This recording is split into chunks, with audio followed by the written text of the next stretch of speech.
Welcome to my YouTube channel. तो आज मैं फिर दोबारा से घटना चक्र जो कि सूक्ष्म दृष्टि का बुक है, वो करेंट अफेयर्स का 1 ईयर के जितने भी करेंट अफेयर्स हैं बिहार स्पेशल, वो सारे करेंट अफेयर्स में लेके आई हूँ जो कि बिहार के सारे एग्जाम के लिए इंपॉर्टेंट हैं। सारे मीन्स सारे। अभी 72 बीपीएससी का जो एग्जाम आने वाली है प्रीलिम्स का, उसमें वेरी वेरी वेरी इंपॉर्टेंट होगा सभी के लिए। एंड बहुत सारे एग्जाम होने वाले हैं। अभी तो मदनी से दरोगा वाला भी होने वाला है 12 जुलाई को। तो बस उसमें भी मतलब सारे एग्जाम के लिए, बिहार के सारे एग्जाम के लिए मतलब बहुत ही ज़्यादा बेनिफिट है ये करने से। ठीक है, चलते हैं क्वेश्चन की तरफ। देखिए, हाल ही में 16वीं हॉकी इंडिया सब जूनियर पुरुष राष्ट्रीय चैंपियनशिप 2026 का कांस्य पदक किस टीम ने जीता है? तो इसका हो जाएगा राइट आंसर पंजाब। हाल ही में बिहार सरकार द्वारा उच्च सुरक्षा वाली जेल किस जिले में स्थापित करने की योजना बनाई गई है? तो वो जो है कैमूर। हाल ही में प्रस्तावित उच्च सुरक्षा जेल किस गांव में स्थापित की जाएगी? सर्वोदक गांव जो कि कैमूर में है। दानापुर बिहटा एलिवेटेड कॉरिडोर की कुल लंबाई कितनी है? तो लगभग 25 किलोमीटर है।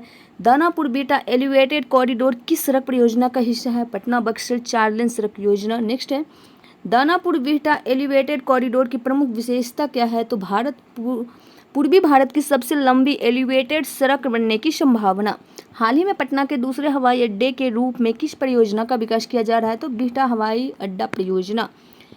हाल ही में राष्ट्रीय पोषण जागरूकता अभियान के अंतर्गत बिहार में पोषण पखवाड़ा गतिविधियों का आयोजन किस जिले में किया गया? तो वो बेगूसराय जिले में किया गया। नेक्स्ट है, हाल ही में बिहार में सड़क दुर्घटनाओं को कम करने के लिए कौन सी प्रणाली स्थापित की जाएगी? एकीकृत यातायात प्रबंधन प्रणाली। नेक्स्ट है, हाल ही में मधुबनी जिले स्थित बलिराजगढ़ किले के अवशेषों की पुनः खुदाई की अनुमति किस स्थल के लिए दी गई है? तो ये हो जाएगा बलिराजगढ़ किला मधुबनी। हाल ही में छठ पूजा पर आधारित महत्वपूर्ण case study London school of economics में प्रकाशित कराने वाले युवा विद्वान कौन है? युवा विद्वान सिद्धांत सारंग हैं। हाल ही में बिहार में मौसम पूर्वानुमान एवं आपदा प्रबंधन के लिए किस तकनीक को लागू किया जा रहा है? तो कृत्रिम बुद्धिमत्ता यानी कि एआई का। बिहार में एआई आधारित मौसम पूर्वानुमान प्रणाली किस संस्थान के सहयोग से लागू की जा रही है? एसएससी, इसरो एवं बिहार मौसम सेवा केंद्र। नेक्स्ट है, हाल ही में बोधगया में पर्यटन को बढ़ावा देने के लिए अंतर्राष्ट्रीय फूड विलेज कहाँ स्थापित किया जाएगा? वो हो जाएगा बोधगया के नोटबंद क्षेत्र में। हाल ही में बोधगया में प्रस्तावित अंतर्राष्ट्रीय फूड विलेज कितने क्षेत्रफल में विकसित किया जाएगा? तो लगभग 4.2 एकड़ भूमि पर। नेक्स्ट क्वेश्चन है, हाल ही में सिवान का बेटा बिहार का गौरव सम्मान से किसे सम्मानित किया गया है? तो इसका राइट आंसर हो जाएगा 105 वर्षीय लोक गायक और स्वतंत्रता सेनानी जंग बहादुर सिंह को। सिवान का बेटा बिहार का गौरव सम्मान किसने प्रदान किया? मॉरिशस के पूर्व राष्ट्रपति पृथ्वीराज सिंह रूपन ने। हाल ही में मुजफ्फरपुर जिले के किस क्षेत्र को नए औद्योगिक केंद्र के रूप में विकसित किया जाएगा? तो हो जाएगा पारू क्षेत्र। नेक्स्ट क्वेश्चन है, पारू औद्योगिक केंद्र परियोजना के लिए कितने प्रमुख गांवों की भूमि का चयन किया गया है? तो 5 गांव का। हाल ही में शांति और सांप्रदायिक सद्भाव बनाए रखने में योगदान के लिए किसे शांति दूत के रूप में सम्मानित किया गया है? डॉक्टर इकबाल हसन रिशु को। हाल ही में यंग वुमेन अचीवर अवार्ड से सम्मानित पटना की उभरती फैशन पेशेवर कौन है? पंखुड़ी सोनी। हाल ही में औरंगाबाद जिले के दाऊद नगर में किस सुविधा के निर्माण की योजना बनाई गई है?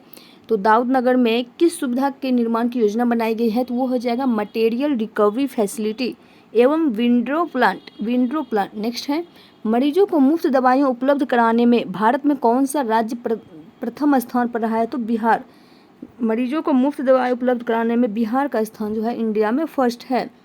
हाल ही में जीविका दीदी की आवाज़ केंद्र कहाँ स्थापित किया गया है? तो वो हो जाएगा पटना में। नेक्स्ट है, जीविका दीदी की आवाज़ केंद्र किस विश्वविद्यालय परिसर में स्थापित किया जाएगा? तो चाणक्य राष्ट्रीय विधि विश्वविद्यालय प्रसा। राजकोषीय स्वास्थ्य सूचकांक के प्रथम संस्करण में कितने राज्यों का मूल्यांकन किया गया था? तो 18 स्टेट यानी कि 18 राज्यों का।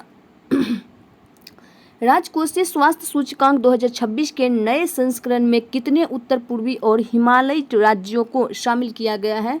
तो वो 10 राज्य होंगे।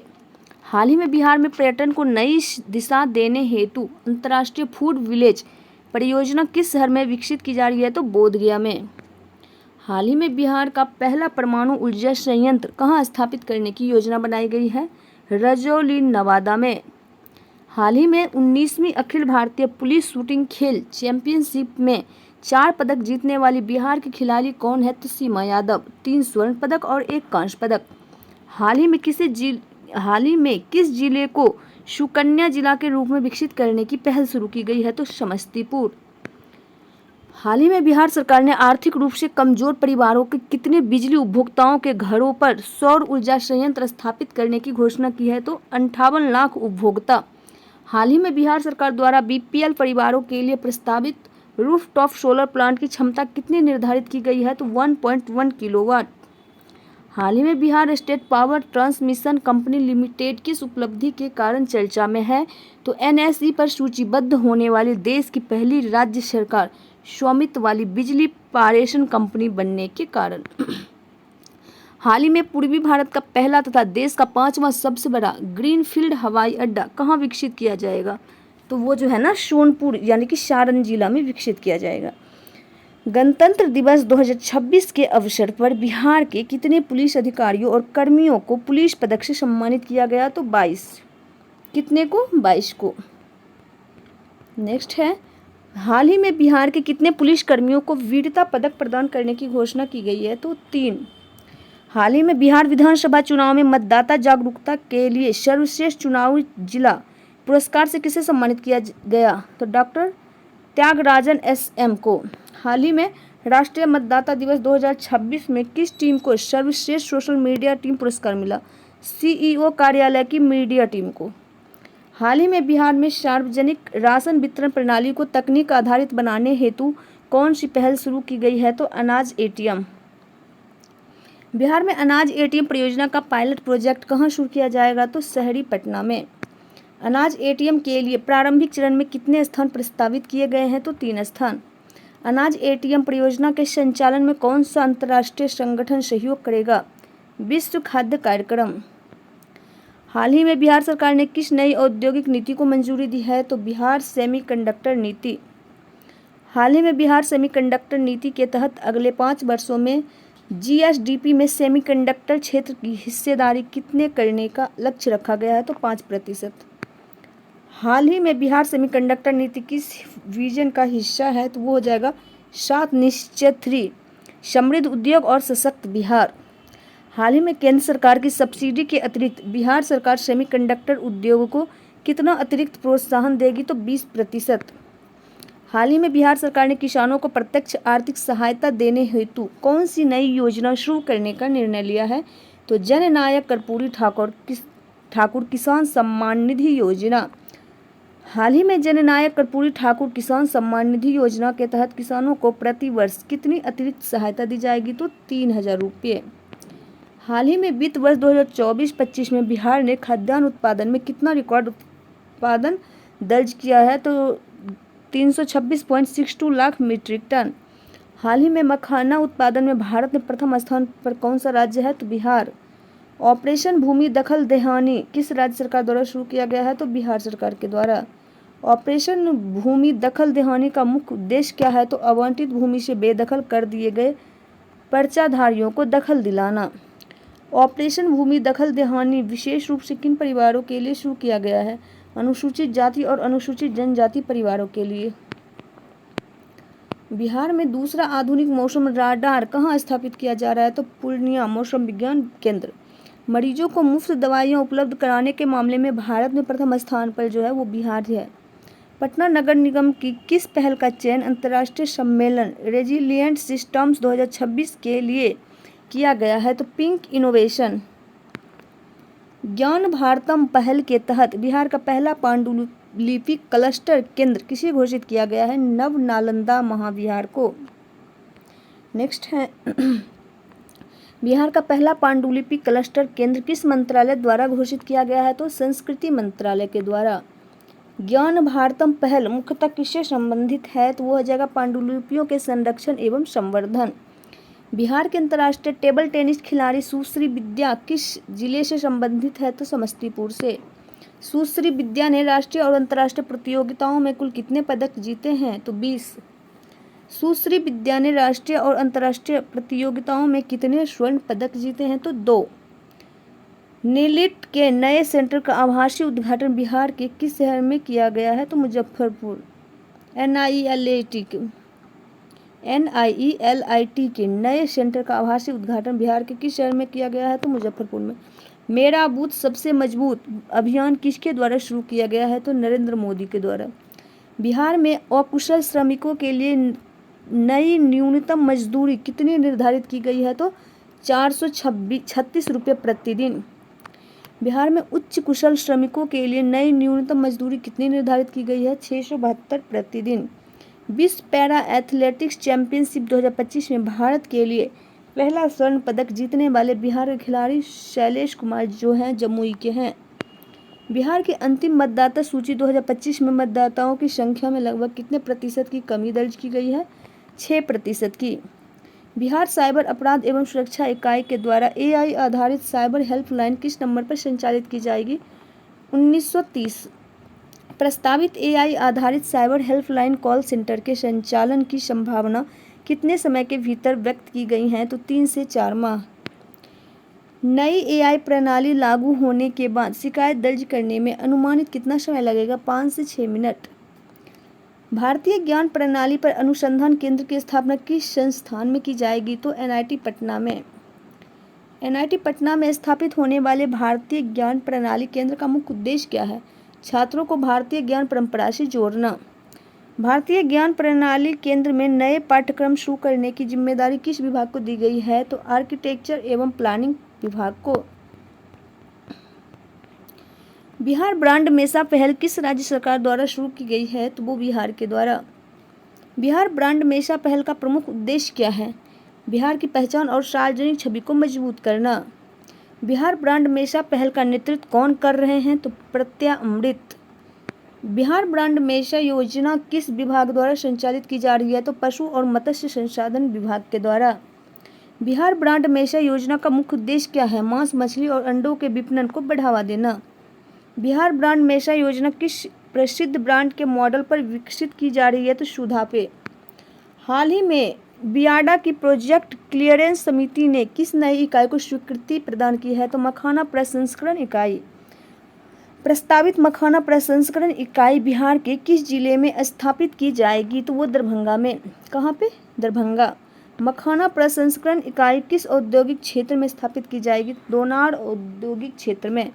किस औद्योगिक क्षेत्र में? तो दोनार औद्योगिक क्षेत्र में। नेक्स्ट क्वेश्चन है, प्रस्तावित मखाना प्रसंस्करण इकाई कितनी भूमि पर स्थापित की जाएगी? तो 2.20 एकड़। मखाना प्रसंस्करण इकाई की स्थापना किस कंपनी द्वारा की जाएगी? तो मखायो फूड्स प्राइवेट लिमिटेड। बियाडा का पूर्ण रूप क्या है? Bihar industrial area development authority. Yuva Sangam चरण 6 कार्यक्रम किस मंत्रालय द्वारा शुरू किया गया है? तो शिक्षा मंत्रालय द्वारा। बिहार के लिए युवा संगम चरण 6 के तहत किस संस्थान को नोडल संस्थान नामित किया गया है? तो IIT पटना को। युवा संगम का मुख्य उद्देश्य क्या है? राष्ट्रीय एकता, सांस्कृतिक सद्भाव और भावनात्मक एकीकरण को बढ़ावा देना। युवा संगम कार्यक्रम किस राष्ट्रीय पहल के अंतर्गत संचालित किया जाता है? तो एक भारत श्रेष्ठ भारत। बिहार में 75 आधुनिक औद्योगिक प्रशिक्षण संस्थानों की स्थापना किस योजना के तहत की जाएगी? PM सेतु योजना। बिहार में 75 नए ITI स्थापित करने की मंजूरी किसने दी? सम्राट चौधरी ने। 4 मई 2026 को महात्मा गांधी का वैश्विक मानवतावाद विषय पर विशेष व्याख्यान का आयोजन कहाँ किया गया? बापू टावर पटना। यह विशेष व्याख्यान किस श्रृंखला के अंतर्गत आयोजित किया गया है? तो बापू संवाद श्रृंखला। 5 मई 2026 को बिहार के मुख्यमंत्री के आधिकारिक आवास का नाम बदलकर क्या रखा गया है? लोक सेवक आवास। CBSE ने किस क्षेत्रीय भाषा को शैक्षणिक सत्र 2026-27 से अपने पाठ्यक्रम में शामिल करने का निर्णय लिया है? तो मैथिली। मैथिली भाषा को CBSE पाठ्यक्रम में कब से लागू किया जाएगा? तो 2026-27। हाल ही में बिहार का पहला प्राकृतिक हाथी कॉरिडोर किस क्षेत्र को घोषित किया गया है? तो जमुई झाझा चकाई वन क्षेत्र। बिहार का पहला हाथी कॉरिडोर किन वन क्षेत्रों को जोड़ता है? गढ़ी वन क्षेत्र, चरका पत्थर बटिया वन क्षेत्र एवं मधवा उपवन क्षेत्र। बिहार के पहले हाथी कॉरिडोर की पहचान किसकी रिपोर्ट में की गई, तो वो हो जाएगा प्रोजेक्ट एलिफेंट और भारतीय वन्यजीव। प्रोजेक्ट एलिफेंट की रिपोर्ट के अनुसार भारत में लगभग कितने हाथी कॉरिडोरों की पहचान की गई है, तो 150। हाल ही में बिहार पुलिस को किस सर्वोच्च सम्मान से सम्मानित किया जाएगा, तो president's colour. Technology and AI education ranking 2026 में आईआईटी पटना को कौन सा स्थान प्राप्त हुआ है, तो 5वां। बिहार में स्पोर्ट्स साइंस सेंटर की स्थापना किन स्थानों पर की जाएगी, पटना और राजगीर। 11-12 अप्रैल 2026 के मध्य 2 दिवसीय भारत पुर्तगाल संवाद का आयोजन कहाँ किया गया, नालंदा विश्वविद्यालय राजगीर में। 4 अप्रैल 2026 को नीतीश कुमार ने किस एलिवेटेड कॉरिडोर परियोजना की प्रगति की समीक्षा की, दानापुर बिहटा एलिवेटेड कॉरिडोर। 17 अप्रैल 2026 को पटना में नारी शक्ति फॉर विकसित भारत रन का शुभारंभ किसने किया, सम्राट चौधरी ने। नारी शक्ति फॉर विकसित भारत रन कार्यक्रम का शुभारंभ कहाँ किया गया, तो पटना में। अप्रैल 2026 में राष्ट्रीय कारागार सूचना पोर्टल पर ई मुलाकात प्रणाली के माध्यम से कैदियों और उनके परिवारों की मुलाकात सुविधा उपलब्ध कराने में बिहार ने देश में कौन सा स्थान प्राप्त किया है, तो पहला। अप्रैल 2026 में केंद्रीय अल्पसंख्यक कार्य मंत्रालय ने पीएम विकास योजना के तहत कौशल विकास को बढ़ावा देने के लिए किस संस्थान के साथ समझौता ज्ञापन पर हस्ताक्षर किए, आईआईटी पटना। हाल ही में पटना नगर निगम द्वारा शुरू किए गए प्रोजेक्ट उड़ान का मुख्य उद्देश्य क्या है, स्वच्छता कर्मियों के बच्चों को निःशुल्क प्रतियोगी परीक्षा कोचिंग प्रदान करना। प्रोजेक्ट उड़ान का शुभारंभ किस संस्था द्वारा किया गया है, तो पटना नगर निगम के द्वारा। हाल ही में बिहार क्रिकेट संघ का लोकपाल किसे नियुक्त किया गया है, तो जस्टिस दीपक गुप्ता को। बिहार सरकार ने सरकारी शैक्षणिक संस्थानों में कार्यक्रमों की शुरुआत किस राष्ट्रगीत से करना अनिवार्य किया, वंदे मातरम। बिहार सरकार के निर्देशानुसार सरकारी शैक्षणिक संस्थानों में कार्यक्रमों का समापन किस राज्य गीत से किया जाएगा, मेरे भारत के कंठहार। ज्ञान भारतम मिशन के तहत देश भर में राष्ट्रीय पांडुलिपि सर्वेक्षण करने के मामले में बिहार राष्ट्रीय स्तर पर किस स्थान पर पहुंच गया है, तो प्रथम स्थान पर। देश भर में अब तक कल 5500 सर्वेक्षणों में से बिहार ने अकेले कितने सर्वेक्षण पूर्ण किए हैं, तो 1000 यानी कि 1000। आर्यभट्ट ज्ञान विद्यालय पटना को किस नवाचार के लिए भारत सरकार से पेटेंट प्राप्त हुआ है, तो अंडे के छिलकों से कम लागत वाली जल शोधन प्रणाली। एकेयू पटना के द्वारा विकसित जल शोधन तकनीक में अंडे के छिलकों को किसमें परिवर्तित किया जाता है, calcium oxide nano particles. Bihar दिवस प्रतिवर्ष किस तिथि को मनाया जाता है, तो 22 मार्च को। बिहार दिवस 2026 की थीम क्या थी, उन्नत बिहार उज्ज्वल बिहार। बिहार विशेष सशस्त्र पुलिस का नया मुख्यालय कहाँ स्थापित किया जाएगा, नौबतपुर के चर्रा गांव में। वर्तमान में बिहार विशेष सशस्त्र पुलिस 1 यानी कि गोरखा बटालियन कहाँ से संचालित हो रही है, तो वेटरनरी कॉलेज परिसर पटना। बिहार सरकार किस जिले में नया चिड़ियाघर स्थापित करने की योजना बना रही है, तो गया में। गया में प्रस्तावित चिड़ियाघर की स्थापना किस संस्था की स्वीकृति पर निर्भर है, तो केंद्रीय चिड़ियाघर प्राधिकरण। बिहार का पहला सफल जीवित दाता यकृत प्रत्यारोपण किस अस्पताल में किया गया है, तो रूबन मेमोरियल हॉस्पिटल पटना। बिहार के पहले जीवित दाता यकृत प्रत्यारोपण सर्जरी का नेतृत्व किस चिकित्सक ने किया था, डॉक्टर मिलिंद मंडवार ने। बिहार के पहले जीवित दाता यकृत प्रत्यारोपण में किसने यकृत दान किया, तो छोटे भाई ने बड़े भाई को। जल जीवन हरियाली अभियान के अंतर्गत बिहार में लगभग कितने पौधे लगाए गए हैं, 21.25 करोड़। जल जीवन हरियाली अभियान के तहत बिहार का हरित आवरण बढ़कर लगभग कितना हो गया है, तो 15.5%। बिहार सरकार ने वर्ष 2028 तक हरित आवरण को कितने प्रतिशत तक बढ़ाने का लक्ष्य निर्धारित किया है, तो 17%। 14 मार्च 2026 को बिहार के 43वें राज्यपाल के रूप में किसने शपथ ग्रहण की है, तो सैयद अता हसनैन। किसने, सैयद अता हसनैन ने। सैयद अता हसनैन को बिहार के राज्यपाल पद की शपथ किसने दिलाई, पटना उच्च न्यायालय के मुख्य न्यायाधीश संगम कुमार साहू ने। दिनेश चंद्र राय को किस प्रतिष्ठित संस्था की फेलोशिप से सम्मानित किया गया, chamber for advancement of small and medium business. Next है, दिनेश चंद्र राय को किस क्षेत्र में उनके योगदान के लिए सम्मानित किया गया है, तो डेयरी विज्ञान और खाद्य प्रौद्योगिकी। 18-19 मार्च 2026 के मध्य सतत विकास डेटा प्रणाली, पर्यावरणीय लेखांकन और लैंगिक सांख्यिकी पर पहली राष्ट्रीय कार्यशाला की मेजबानी किस राज्य ने किया है? तो पटना ने। पटना में आयोजित राष्ट्रीय कार्यशाला का आयोजन किस मंत्रालय द्वारा किया गया है? तो सांख्यिकी एवं कार्यक्रम कार्यान्वयन मंत्रालय। पटना में आयोजित राष्ट्रीय कार्यशाला में तकनीकी सहायता किस संस्था द्वारा प्रदान की गई है? UNDP के द्वारा। प्रथम नालंदा डेवलपमेंट डायलॉग का आयोजन कब हुआ? तो 8 से 9 मार्च 2026। नेक्स्ट क्वेश्चन है, प्रथम नालंदा डेवलपमेंट डायलॉग का आयोजन कहाँ किया गया? तो राजगीर में। कहाँ पे किया गया है? राजगीर में। प्रथम नालंदा डेवलपमेंट डायलॉग का आयोजन किस केंद्र के द्वारा किया गया है? Centre for studies in development and sustainability. Centre for studies in development and sustainability. सरकारी स्वास्थ्य संस्थानों में मरीजों को निःशुल्क दवाएं उपलब्ध कराने के मामले में बिहार ने देश में कौन सा स्थान प्राप्त किया है? तो पहला। अभी तक ये क्वेश्चन 3 बार आ चुके हैं।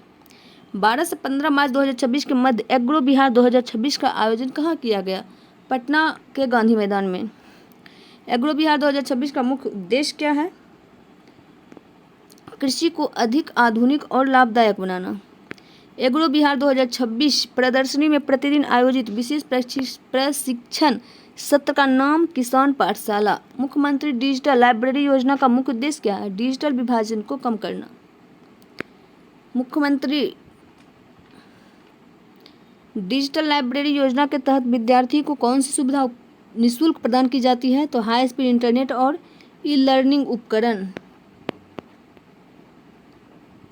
महाबोधि कॉरिडोर परियोजना के प्रथम चरण के अंतर्गत इंटरनेशनल फूड विलेज कहाँ विकसित किया जाएगा? तो बोधगया में। महाबोधि कॉरिडोर परियोजना के अंतर्गत विकसित किए जाने वाले इंटरनेशनल फूड विलेज की अनुमानित लागत कितनी है? तो 127 करोड़। इंटरनेशनल फूड विलेज परियोजना कितने क्षेत्रफल में विकसित की जाएगी? तो 4.2 एकड़ में। बिहार सरकार का कौन सा विभाग राज्य के सभी जल निकायों का क्षेत्रीय एटलस तैयार करने की पहल कर रहा है? राजस्व और भूमि सुधार विभाग। तो आज के लिए इतना ही, मिलेंगे नेक्स्ट वीडियो में। तब तक के लिए bye, take care, all the best. Video पसंद आए तो वीडियो को लाइक कर दीजिएगा एंड चैनल को सब्सक्राइब कर दीजिएगा। Thanks for watching, bye bye.